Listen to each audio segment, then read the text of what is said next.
When it comes to food, Mexico is one of the richest countries in the world. Nowhere else do you get this incredible variety of ingredients. Mexican food is fresh, healthy, and tastes amazing. Bueno, a comer! In this series, I'm going to be finding out what Mexicans like to eat and how they like to enjoy themselves. Vámonos! Ven a comer. Mexicans love dancing almost as much as they love food.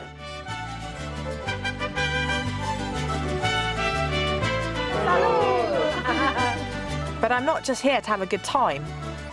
I'm going to be cooking some amazing recipes, bursting with flavour. Prepare to be blown away. Welcome to Mexican Food Made Simple.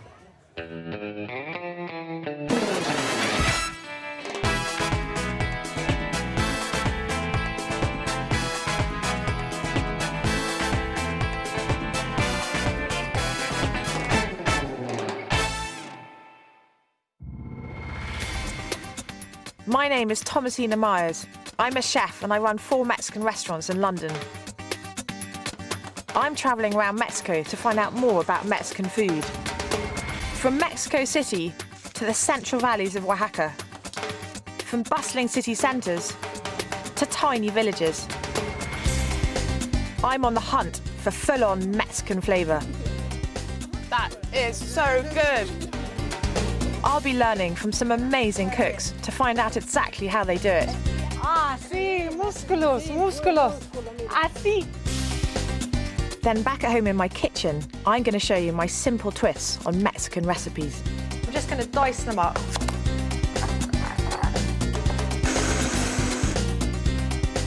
So there we are, it's done. And take you step by step through some stunning dishes you can cook at home. It's all about maximum taste with minimum effort. Later, I'll be whipping up a Mexican chili with some surprising ingredients. And a tequila lait sorbet called nieve. But first, it's almost as if the British and the Mexicans were related in a former life. We share a love of beer, spicy food, and an unadulterated passion for pork. No wonder pork scratchings are a really big hit in Mexico. Forget those measly packets of pork scratchings in the pub. This is a pork scratching. Mexican pork scratchings are as big as the pig they come from. They're light and puffy and almost melt in the mouth. So what do they make of our version? To find out, I've come to Oaxaca, a city in the Central Valley of Mexico, famous for its food. I'm conducting a survey downtown. My test group?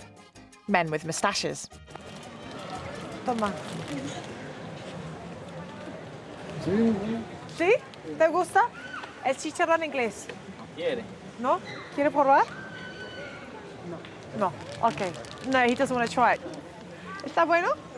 ¿Está bueno? ¿Por qué lo cortaron tan poquito? Why is it so small? Más fresco.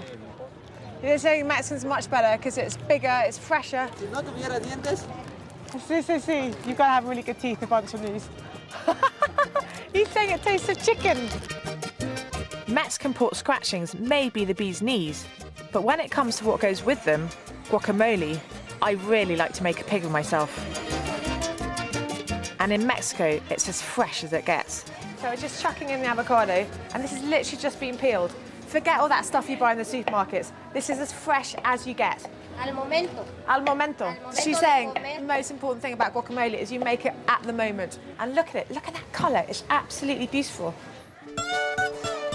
Fresh guacamole is so delicious, it's almost criminal. So who better to invite to share it with me than 3 members of the local constabulary?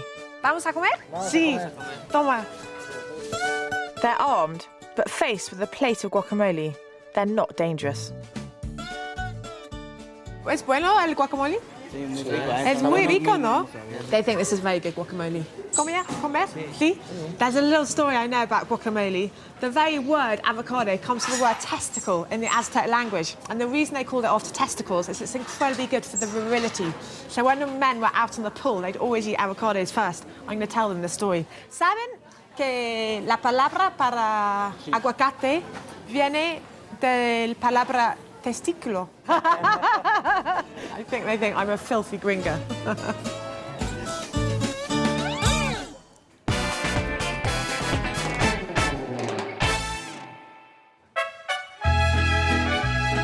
There are so many ways to make guacamole. The version I make at home is a real cinch. In ancient Mexican, the name mole meant sauce and guac meant avocado, hence guacamole meaning an avocado sauce. And once you've tasted it fresh, you'll never want to go back to bought again. So in here, I've got some coriander stalks, and I'm going to add a pinch of salt and some chopped onion and a tiny bit of green chilli, which I'm just going to chop. And I'm throwing it in here to get my base flavourings. And I'm going to pound these to a paste, and they're going to run through the whole of the guacamole. And at the end, I'm going to add a little bit more chopped of each ingredient, which can be lovely to dance on your tongue. There, I've got a vivid green paste. Looks fantastic. Soft at the tip. There we are. And this avocado is perfectly ripe. It's lovely and soft, which is just the way you want them. So I'm just going to mash it about a bit. And I like quite a textured, thick guacamole. But in Mexico, everyone's got their own versions. Now that I've got the flesh of the avocado open, I want to add the juice of a lime so that the flesh of the avocado doesn't go brown. So I'm just going to chop it open and whiz it in. Easy as that. And the smell of the lime already is wonderful. And I would say that is the key ingredient of guacamole. Lime juice, fresh coriander and avocado. Now at this point I could serve the guacamole as it is, but I like to add a bit of sweetness with tomato. I'm de-seeding them because I don't want the seeds in my guacamole because it'll make it watery. The lovely thing as well when you travel around Mexico is you realise tomato is a fruit, but when tomatoes are out of season they use all sorts of other fruit like peaches or pomegranates to put in guacamole. And there we are, I've got my tomatoes in. I'm going to add a tiny bit more chopped onion, more crunch, a tiny bit of roughly chopped coriander, for flavour, for colour, and I add a little extra diced chilli to my guacamole because it gives an extra punch of fire in every bite. And there it is, it's made in minutes.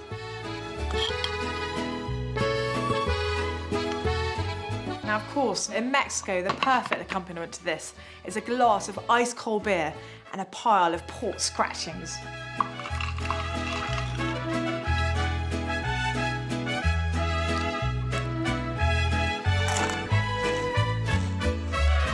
Caramba!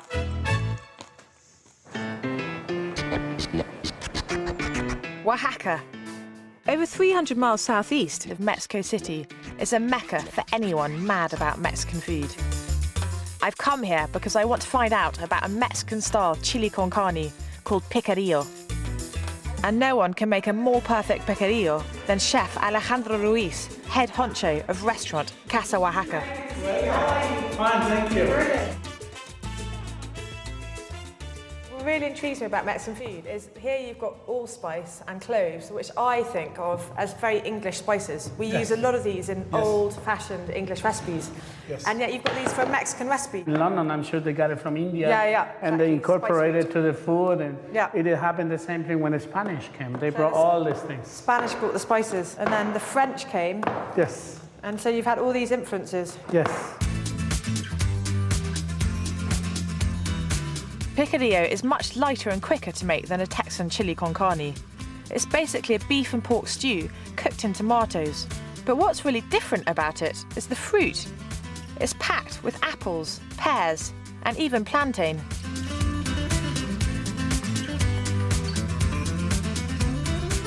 Once the stew is cooked, Alejandro stuffs this delicious mixture into the chilies. I try to give a nice shape. Like a little boat. There you go. Lovely. Little bit, yes. Very pretty. If you have me Rolls them in flour, flour, just a little bit, no? Not too much. tosses them in egg whites, and fries them. What's so lovely about that egg white is it looks so light. Muy bien. So now, let's present our plate. I would cut my chili in two. Look at those colours. It's so pretty. Taco de chile relleno. That looks beautiful. That's yours. Thank you. Please. That is absolutely delicious. I love it.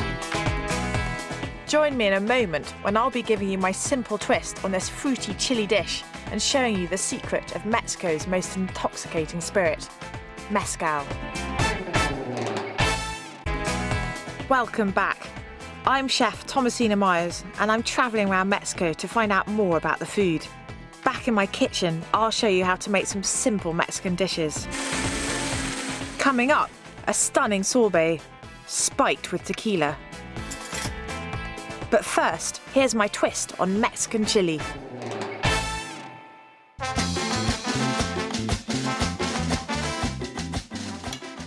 Now, everyone loves a good chili con carne, but it sure ain't Mexican. But this dish is. It's a much lighter, healthier version, but with all the flavour. And the difference is, instead of those heavy beans, we've got the sweetness of fruit. So I'm going to cook the whole thing in one pot, so it's a real cinch. The base of the sauce are these blackened vegetables. I've roasted them Mexican style, so they get really lovely charred and blackened skins. And I'm just going to whiz them all up in my blender.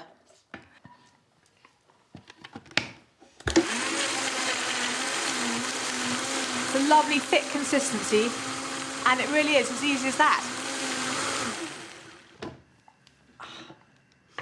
And it smells great. So, what I've got in my pan here is some minced pork and some minced beef, and I use both of them because they have a really great flavour together. And all I've done is I've browned them off in some olive oil, and I've added salt and pepper. And I'm going to add my sauce to this now.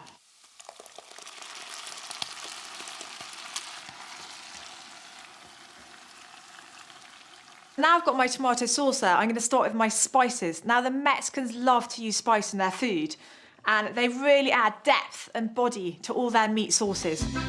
So in goes a teaspoon of cumin, a pinch of cloves, and a sprinkle of cinnamon. And I tell you already, the aromas coming from those spices are fantastic. Now, a bit of piquancy, some chopped olives, green ones. I've got all those deep flavours. I want some sweetness going in there now. First of all, some raisins. And now I'm going to add a touch of chicken stock just to moisten it up and give it more flavour.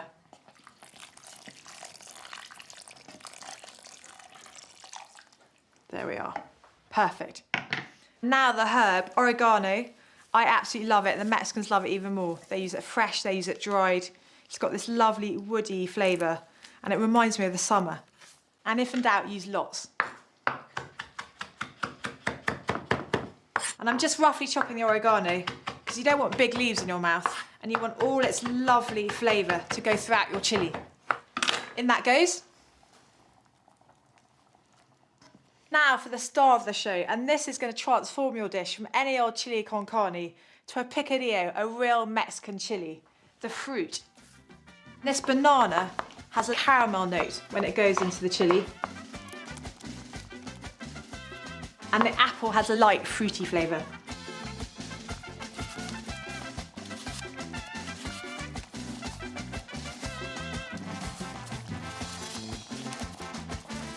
And that is that. I'm just going to let this cook down for about 20 minutes and let all those great flavours meld together. Now, of course, no chili would be a proper chili without a bit of chili in it. And I've got chipotles here, which are smoked dried jalapenos, and they are absolutely fantastic. They're smoky, they're fiery, they really pack a punch. Now you can get these now in the supermarkets, but if you can't find them, I would use a smoked paprika, maybe with a bit of barbecue sauce, maybe a bit of extra chili if you like it. And in it goes, and that's going to give it a wonderful, smoky, fiery character. And there we are. I've got all those ingredients in. I'm going to let them cook down for about 20 minutes, and then I'm going to serve them the Mexican way with rice, a raw shredded salad, and a really great salsa.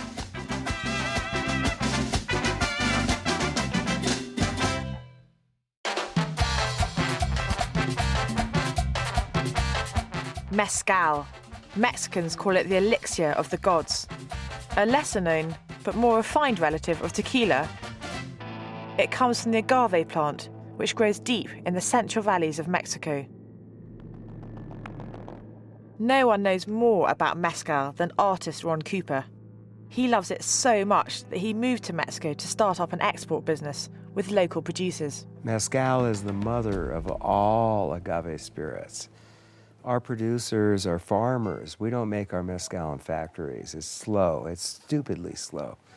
But therein lies super flavor. Making mezcal is a back-breaking business. The spiny leaves are hacked away to get at the heart of the agave, called the piñas. These are sliced into smaller pieces, then roasted till they go sweet and sugary. I adore the subtle, smoky taste of mezcal. Being pregnant, I can't drink it, but I can still get my teeth into some of the unfermented piñas. This is the rare Arroqueño agave. I want you to try some. What you do is you chew on it like an artichoke and scrape the meat off the fiber. You get this beautiful caramely flavor. It's just like caramel. Mm-hmm. So you ferment it, and with that you make the alcohol from all this fructose. The caramel piñas are then chopped up, ground to a pulp, and fermented. After 3 weeks, the precious liquid is distilled and carefully collected, drop by drop. Gracias.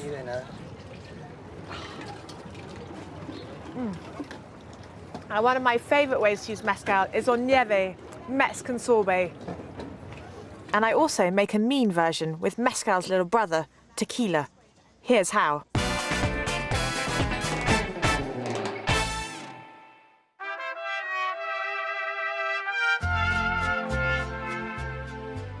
In Mexico, they call sorbets nieves, and they have stalls all over the country with their hundreds of different types of tropical fruits. They're incredibly refreshing on a hot, sunny day, and my favourite version is with raspberries. So in here, I've got 500 grams of raspberries, and I'm just going to sprinkle in about 50 grams of sugar, which is about 3 or 4 tablespoons. There we are. And all I'm going to do is whiz them up.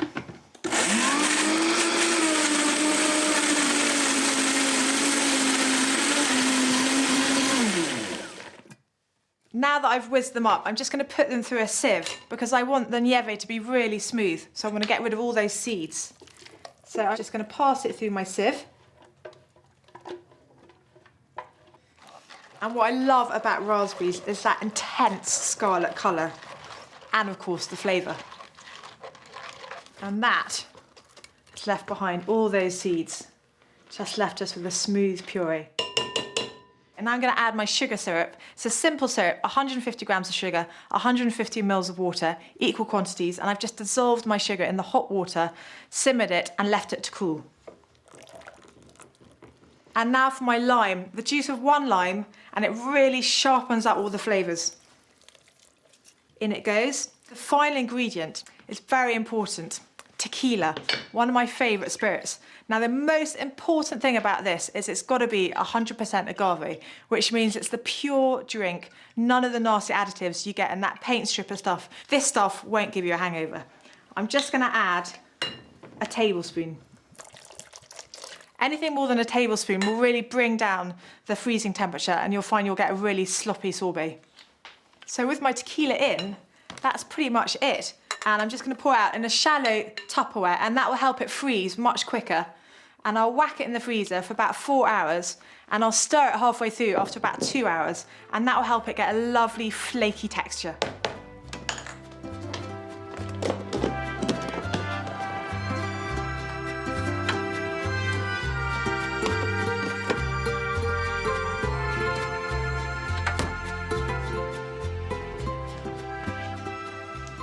So it's been in the freezer for 2 hours. And let's have a look at it. And it's looking perfect. It's starting to form these ice crystals, and I'm just breaking them up with my fork because I don't want one block of ice. I want to be able to spoon it into glasses and have a much softer finish. So there we are. I'm just going to throw it back in the freezer for another couple of hours, and at the end I'm going to drizzle over another extra bit of ice cold tequila.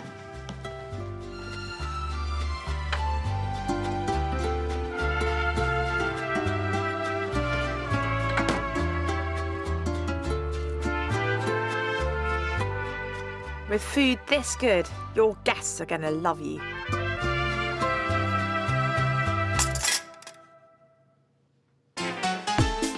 For selected recipes from the series, visit the Channel 5 website.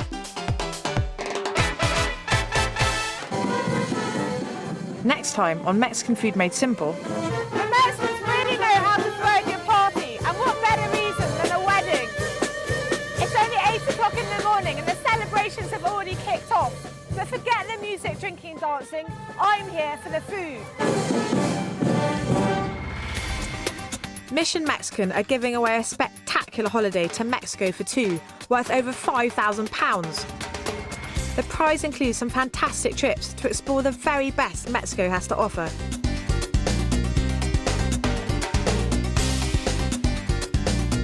All you have to do to enter is text Mexico to 65550, or you can visit channel5.com/Mexico competition for details of email entry. Text costs £1.50 plus a message at standard network rate. Lines close at midday on the date shown on screen and 3 days later for email entries. For rules and winners, go to channel5.com/win.